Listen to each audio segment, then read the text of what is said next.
जय हिंद साथियों, मैं सतबीर सिंह आप सभी का स्वागत करता हूं आपके अपने YouTube चैनल गगन एकेडमी पर। दोस्तों, आज हम पढ़ने वाले हैं न्यूटन के दिए हुए 3 नियम जो न्यूटन ने दिए थे। ठीक है दोस्तों, आज हम इनके बारे में डिस्कस करेंगे, तीनों नियमों के बारे में। न्यूटन का पहला नियम, न्यूटन की दूसरा नियम और न्यूटन का तीसरा नियम।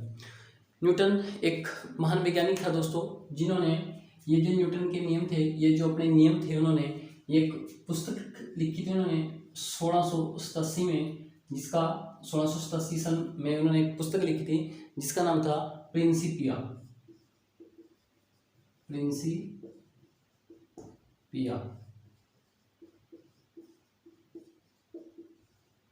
प्रिंसिपिया बुक में उन्होंने अपने इन नियमों के बारे में बताया था, जो उन्होंने 3 नियम दिए थे। तो ठीक है दोस्तों, 1687 में बुक आई थी प्रिंसिपिया। किसकी थी वो? न्यूटन सर की प्रिंसिपिया नाम था उस बुक का, जिसमें उन्होंने इन तीनों नियमों के बारे में व्याख्या की थी।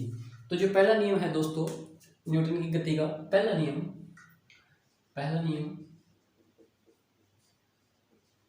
जिसे हम गैलीलियो का नियम भी कहते हैं, या फिर जड़त्व का नियम। ठीक है दोस्तों, ये सब इसी का नाम है। गैलीलियो का नियम, जड़त्व का नियम और न्यूटन गति का पहला नियम। इसमें उन्होंने दी थी परिभाषा दी थी,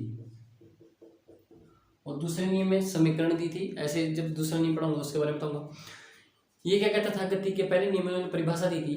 न्यूटन सर कहते थे कि जो प्रथम नियम के अनुसार यदि कोई वस्तु गति में है, तो वो गति में रहने की कोशिश करेगी, और यदि वह वस्तु स्थिर अवस्था में है तो वह स्थिर अवस्था में रहने का प्रयत्न करती है, जब तक कि उस पर कोई बाह्य बल आरोपित न किया जाए। ठीक है दोस्तों, कहने का मतलब है कि अगर कोई वस्तु एक गति अवस्था में है तो वह गति करती रहेगी जब तक कि उस पर कोई बाह्य बल आरोपित ना किया जाए, और अगर कोई वस्तु स्थिर अवस्था में है तो वह स्थिर अवस्था में रहने की ही चेष्टा करेगी जब तक कि उस पर कोई बाह्य बल आरोपित ना किया जाए। अब जड़त्व क्या होता है दोस्तों? जड़त्व होता है वस्तु का वह प्रकृति गुण होता है जो उसकी गति या स्थिर अवस्था में परिवर्तन का विरोध करता है। ये क्या होता है दोस्तों कि जैसे कोई वस्तु गति अवस्था में है और उसको हम रोकने की चेष्टा करते हैं तो ये उसको विरोध करता है, तो इसको क्या बोलते हैं? जड़त्व का नियम। ठीक है दोस्तों, और जो वस्तु का द्रव्यमान का माप होता है वही उसका जड़त्व होता है। आप कह सकते हैं वस्तु का द्रव्यमान का मान ही उसका क्या होता है? जड़त्व होता है। अब मैं इसको दोबारा से बताता हूँ दोस्तों।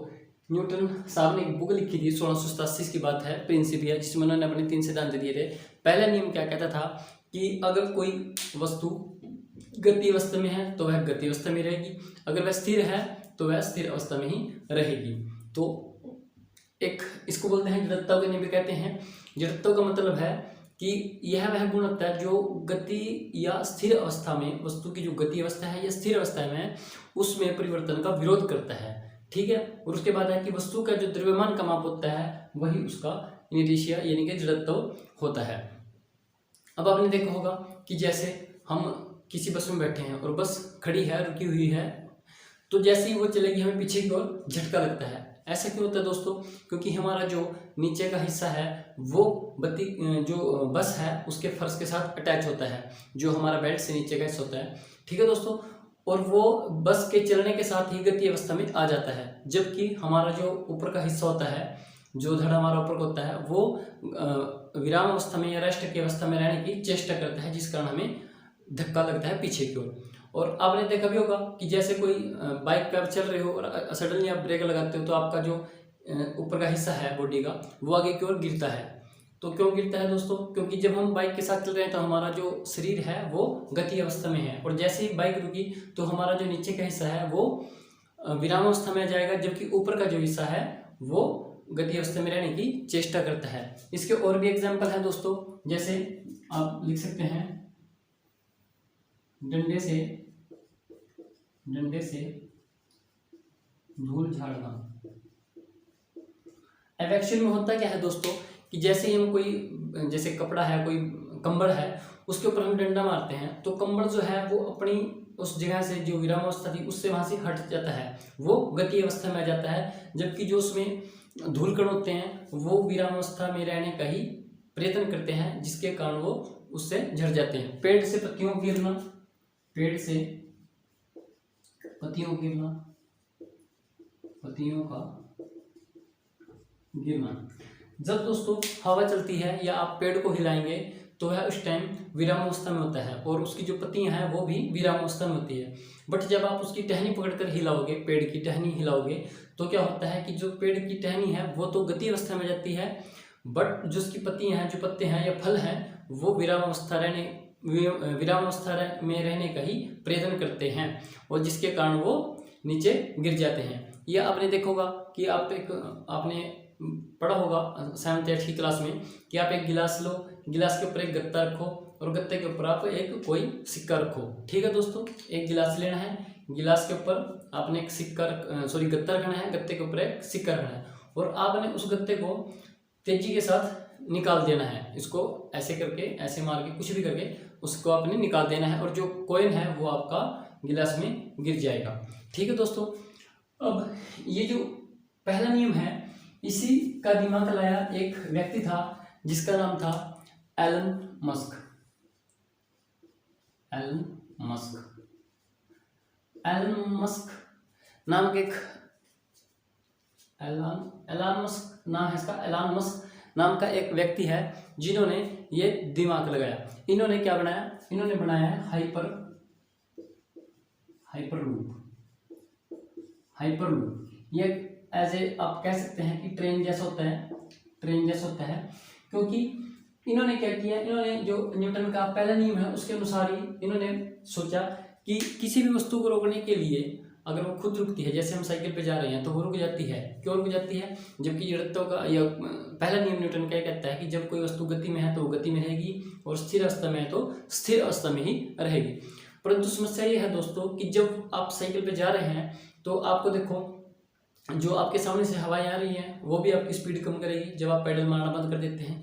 जो घर्षण है वो भी बड़ा काम करेगा, वो भी आपकी स्पीड कम करेगा और एक गुरुत्वाकर्षण बल जो पृथ्वी में है वो भी आपकी स्पीड को कम करेगा। तो इन्होंने क्या किया, एलन मस्क ने, इन्होंने बनाया हाइपरलूप। आप देखोगे तो इमेज उसकी तो कुछ इस टाइप का होता है दोस्तों, ऐसे करके कुछ होता है डब्बा और उसमें एक इस टाइप का एक डब्बा होता है जिसमें यात्री बैठते हैं। इन्होंने क्या किया कि सबसे पहले इन्होंने इस हाइपरलूप की जो हवा है, हवा का कांटेक्ट काट दिया। इन्होंने इस हिसाब से इसको डिजाइन किया कि इसका हवा का जो एयर प्रेशर है वो खत्म कर दिया। दूसरा इन्होंने क्या किया, इसमें ऊपर की ओर चुंबक लगा दिए और आपको पता भी होगा अगर दो चुंबक हैं और दोनों के नॉर्थ पोल या एक जैसे पोल या नॉर्थ पोल या साउथ पोल एक ही दिशा में कर दिए जाए तो उनका जो घर्षण है वो शून्य हो जाता है, वो आपस में अटैच नहीं होते। तो इन्होंने भी सेम एस किया, सेम एस इस जो पोल यहाँ पे किया चुंबक का, सेम पोल यहाँ पे किया चुंबक का, ये सेम पोल, तो यहाँ से घर्षण भी कम हो गया और ग्रेविटी इतनी प्रभाव नहीं डालती, वो नामात्र की होती है। तो इन्होंने क्या किया, अब इससे फायदा क्या हुआ आपको पता होगा कि जो ये हाइपरलूप बनाया इन्होंने, इसमें एयर जो हवा है उसका जो कनेक्शन था वो काट दिया, जो घर्षण का कनेक्शन था वो काट दिया। ठीक है दोस्तों, तो आप ये अभी इंडिया में भी चल रहा है, मुंबई से पुणे के बीच का कार्य चल रहा है। और आप यकीन नहीं करोगे कि जहाज से जाने के लिए अगर 40 मिनट लगते हैं, अगर आपका जो अगर जहाज से किसी दूरी को तय करने में 40 मिनट लगते हैं तो हाइपरलूप से आप केवल 20 मिनट में वो दूरी तय कर लोगे और इसका खर्चा भी कम आएगा दोस्तों। ठीक है दोस्तों, अभी और एक बात और याद रखना, दुबई पहले नंबर पे है, दुबई के बाद भारत सेकंड नंबर पे है जो हाइपरलूप के ऊपर काम कर रहा है। ये बात भी आपने याद रखनी, पहला दुबई है, उसके बाद भारत है जो हाइपरलूप के ऊपर काम कर रहा है, जिससे काफ़ी तेजी से एक स्थान से दूसरे स्थान पर जाया जा सकता है। ठीक है दोस्तों, ये हमारा रहा था न्यूटन की गति का पहला नियम। न्यूटन साहब की गति का दूसरा नियम क्या कहता है दोस्तों कि ये सेकंड नियम है इसका, मैं लिख देता हूं। दूसरा नियम ये समीकरण को दर्शाता है, समीकरण को दर्शाता है। पहला नियम जो है इसका वो परिभाषा को दर्शाता है। अब दोस्तों ये क्या है, किसी वस्तु के संवेग में परिवर्तन की दर। अब संवेग क्या होता है, संवेग मैंने पहले पढ़ा था, संवेग बराबर होता है द्रव्यमान, द्रव्यमान गुणे वेग, या आप बोल सकते हैं P is equal to m, और वेग को लिखते हैं v से, एम वी। ठीक है दोस्तों, एम वी। अब जैसे द्रव्यमान, अगर किसी चीज का द्रव्यमान 60 kg है और उसका वेग है 15 मीटर पर सेकंड या 15 किलोमीटर पर आवर, तो उसका जो संवेग होगा वो होगा 900 मीटर पर सेकंड या किलोमीटर पर आवर, जो भी जिस भी क्वांटिटी में ये चीजें दे रखी होंगी। ठीक है दोस्तों, ये तो सिंपल सी बात है। अब इसमें आगे देखो, परिवर्तन की दर, संवेग में परिवर्तन की दर। अब एक बात बताओ मेरे को, संवेग से ही मैं आपको बताता हूँ कि जैसे यहाँ पे कोई इंसान खड़ा है, ये कोई व्यक्ति खड़ा है यहाँ पे, इससे कोई साइकिल सवार टकराता है, साइकिल वाला जो है, ये साइकिल है, ये इसको टकराती है जो है 10 किलोमीटर पर आवर की स्पीड में। ठीक है दोस्तों, तो साइकिल है 10 किलोमीटर पर आवर की स्पीड में और ये टकराती है एक व्यक्ति से, तो इसको हल्की फुल्की चोट लगेगी दोस्तों, या आप बोल सकते हैं नामात्र की चोट लगेगी। बट अगर इसको ही एक बड़ा सा ट्रक इसको टकरा जाता है, सेम स्पीड है 10 किलोमीटर पर आवर की, सेम स्पीड है 10 किलोमीटर पर आवर की, इससे टकराता है, तो आप समझ सकते हैं कि इसको कितनी चोट लगेगी। और सेम ईयर अगर इसको ट्रेन या हवाई जहाज या सेम स्पीड में टकराए तो इसका क्या हाल हो सकता है। तो इससे क्या स्पष्ट होती है, जो नुकसान है वो समानुपाती होता है किस चीज के, द्रव्यमान के। ठीक है दोस्तों, जो नुकसान है, जो इससे नुकसान होगा वो द्रव्यमान के समानुपाती है, क्योंकि छोटी चीज है, सेम स्पीड में टकराई तो कम नुकसान होगा, उससे बड़ी चीज है जिसका द्रव्यमान काफी है, सेम स्पीड में टकराई तो ज्यादा नुकसान होगा। अब दूसरी बात दोस्तों, अगर आपको कोई छोटी सी बोतल या कुछ भी मारे, ठीक है दोस्तों, कोई भी छोटी सी कोई भी आप ले सकते हैं, अभी आपको कैप मैं दे के मारूँ आपके हेड पे तो आपको हल्की सी चोट लगेगी। मीन्स अगर आप यहाँ पे खड़े हो और आपको कोई हल्की सी छोटी सी चीज़ हम मारते हैं तो वो है 5 मीटर पर सेकंड की स्पीड से। ठीक है दोस्तों, तो ये है कोई चीज़ और ये आपसे टकराती है 5 मीटर पर सेकंड की स्पीड से, तो आपको बिल्कुल हल्की सी चोट लगेगी। और अगर सेम साइज की चीज, सेम इसका जो द्रव्यमान है सेम है और अब की बार इसकी स्पीड है 80 मीटर पर सेकंड और ये आपसे टकराती है, तो इससे आपका, अगर मैं बोलूँ इसको, मैं बुलेट बोल दूँ, गोली, अगर ये गोली आपसे टकराती है, जो बंदूक से निकली हुई गोली 80 मीटर पर सेकंड की स्पीड से चल रही है और वो आपसे टकराती है, तो शायद आपके यहाँ से लगे और पीछे से निकल जाए। तो एक और यहाँ से बात निकल के आई, जो नुकसान है वो किसके समानुपाती होता है, वो होता है वेग के। ठीक है दोस्तों, कि यदि द्रव्यमान ज़्यादा होगा तब भी नुकसान ज़्यादा होगा, अगर किसी वस्तु का वेग ज़्यादा होगा, भले साइज उसका समान हो, द्रव्यमान समान हो, तब भी उसके नुकसान जो है वो ज़्यादा होगा। ठीक है दोस्तों, तो दोस्तों ये बोल रहा है कि संवेग में परिवर्तन की दर, संवेग में परिवर्तन की दर जो है वो बल के बराबर होती है, ये बात आपने सिद्ध करनी है। अगर ये बात सिद्ध हो गई तो ठीक है, नहीं तो हमारे न्यूटन साहब गलत थे। तो मैंने क्या किया, एक गेंद ली m मास की है, जो m द्रव्यमान की, और एक दूसरी गेंद ली, इसका जो वेग है वो u है, वो इसका वेग है जो v है। आपको पता ही होगा जो प्रारंभिक वेग होता है वो उसे u से डिनोट करते हैं, जो अंतिम वेग होता है उसे v से डिनोट करते हैं। प्रारंभिक वेग u से, और वैसे भी ABC में पहले u आता है और बाद में v आता है, ये मैंने बातें आपको संवेग के चैप्टर में बताई हुई है। तो दोस्तों इसका जो हम निकालेंगे संवेग, तो होगा mu और इसको होगा mv। अब देखो ये अंतिम वेग है, इसको हम बोलते हैं प्रारंभिक वेग, ये है आपका अंतिम वेग। अब गेंद तो स्पीड, गेंद का जो मास है दोस्तों वो तो उतना ही रहेगा, ऐसा थोड़ी है कि गेंद यहाँ पे 40 किलो की थी और स्पीड बदल गई, उसकी गेंद की जो द्रव्यमान है वो भी 42 किलो हो जाएगा, 45 हो जाएगा, घट जाएगा, ऐसा नहीं होता। तो आपने पढ़ा भी होगा कि अंतिम वेग में से पहला वेग घटाया जाता है, वैन v में से हम mu को घटाते हैं। और परिवर्तन की दर, दर का मतलब होता है समय, और इसको हम टी से डिवाइड कर देंगे टाइम से। तो हमारे पास निकल के आता है एम एम कॉमन ले लेता हूँ, v minus u upon t. ठीक है दोस्तों, तो आपको पता ही होगा एम वी एम मास। ठीक है दोस्तों, और तो दोस्तों m bracket v minus u बटे टी। और आपको पता भी होगा एक होता है त्वरण, त्वरण का फार्मूला क्या होता है, v minus u upon t, और हम त्वरण को लिखते हैं ए से। तो इसकी जगह मैं लिख सकता हूँ ए, तो इसको मैं सोल्व करूँगा तो मेरे पास आएगा एम इंटू ए बराबर एफ, जो ये बल में लेके चल रहा था यहाँ पे, बराबर एफ सभी के।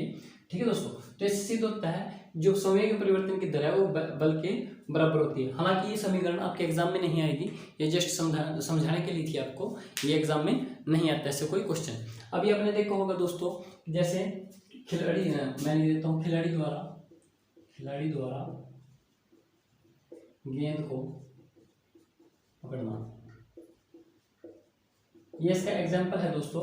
आपने देखा होगा जैसे आप क्रिकेट खेलते हैं खिलाड़ी और कोई कैच आता है तो दोस्तों ऐसे करके ऐसे पीछे की ओर खींचते हैं कि ताकि जो वेग है, जो बॉल का वेग है वो समय के साथ कम होता चला जाए। क्योंकि आपने देखा कि अगर वेग ज़्यादा है तो उसका इफेक्ट भी ज़्यादा होता है, और अगर द्रव्यमान ज़्यादा है तो सेम कंडीशन में उसका भी इफेक्ट, नुकसान उससे ज़्यादा होता है। तो दोस्तों ये सिद्ध करना था, इसमें ऐसा पेपर में नहीं पूछेगा आपसे, वो जस्ट ये कुछ बातें बताने के लिए थी। ठीक है दोस्तों, उसके बाद आता है न्यूटन साहब का गति का तीसरा नियम। तीसरा नियम बिल्कुल इजी है, सबसे इजी पहला और तीसरा नियम है इसका। तृतीय नियम क्या कहता है, तीसरा नियम क्रिया प्रतिक्रिया, क्रिया प्रतिक्रिया, प्रतिक्रिया और विपरीत दिशा, विपरीत दिशा। तो कहने का मतलब है दोस्तों कि यदि हम कोई क्रिया करते हैं तो उसके विपरीत एक प्रतिक्रिया होती है। ठीक है दोस्तों, और वो जो प्रतिक्रिया होगी वो विपरीत दिशा में होगी। अब कैसे होगी दोस्तों, कि अगर हम कोई क्रिया करते हैं, अब देखो दोस्तों, अगर हम किसी के गाल पे थप्पड़ मारते हैं तो क्या होगा, उसके गाल पे भी चोट लगेगी और हमारे थप्पड़ पे भी, जो हमारा जो हाथ है उस पर भी चोट लगेगी। ऐसा क्यों, क्योंकि हमने क्रिया की तो उसने वापसी में प्रतिक्रिया की, और जो प्रतिक्रिया है वो विपरीत दिशा में होगी। ठीक है दोस्तों, जैसे कि यदि आप जमीन पे चलते हैं तो जैसे ही आप पैर रखोगे तो आपका जो पैर है वो जमीन को पीछे की ओर धकेल लेगा, और जो जमीन है, जो पृथ्वी है वो आपको आगे की ओर धकेल देगी, विपरीत दिशा में वो कार्य करती है। ठीक है दोस्तों, जैसे इसमें जो तृतीय नियम है इसमें बल की जो प्रकृति या दिशा के बारे में बताया जाता है दोस्तों। पहले नियम में परिभाषा है, दूसरे में समीकरण है, तीसरे में प्रकृति या दिशा के बारे में बताया जाता है। ठीक है दोस्तों, जैसे मैं एग्जाम्पल लिखता हूँ, गोली चलाना, नाव से उतरना,